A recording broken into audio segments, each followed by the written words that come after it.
Then I think for Georgia, you're okay.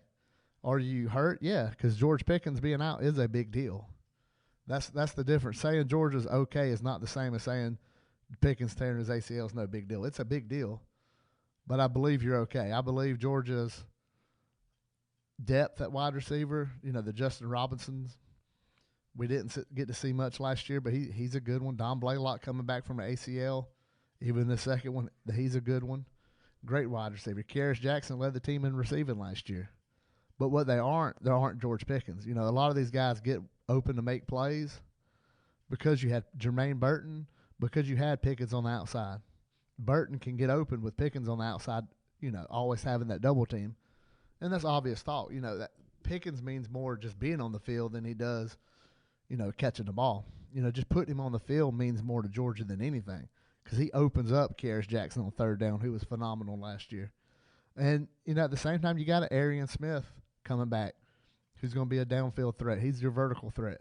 But you got Jackson Meeks from Phoenix City.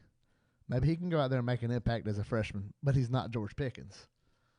You're okay. Georgia's okay. They're just not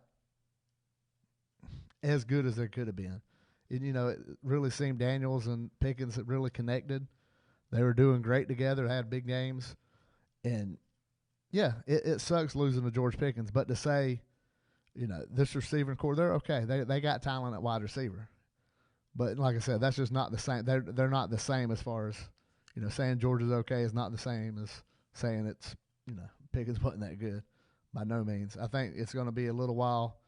And, early on you might notice it. There might be a little lag back. But wouldn't you rather this happen if ever, knock on wood, if it has to happen, it happened in March? Could you imagine losing George Pickens the week before the season starts? All the summer workouts, the continuity you build up over spring and summer with JT, the having last year. I mean, if it's going to happen, if you're Georgia, this is it. This is the way you would rather it happen because Lord knows this happened in the last week of August. Really in trouble. Really have a lot more to get used to. Right now, Georgia knows, okay, we're not going to have George Pickens against Clemson.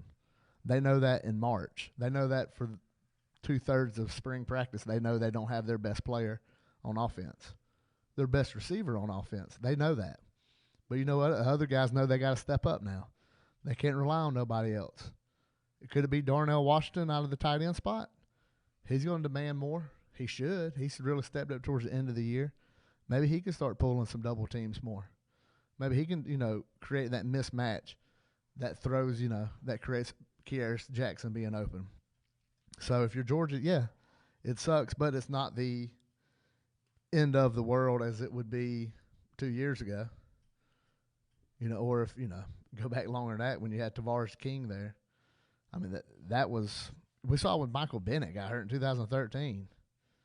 When you don't recruit that much depth, when you don't believe in competition at practice, and then you have an injury to somebody and it just kills your team, go look at 2013. Go look at 2013 Georgia team, which was a really good team that just got beat up because of injuries. But they could have been, the wide receiver. You don't need to be just one guy gets hurt and it kills your whole receiving core. And this is what you recruit for.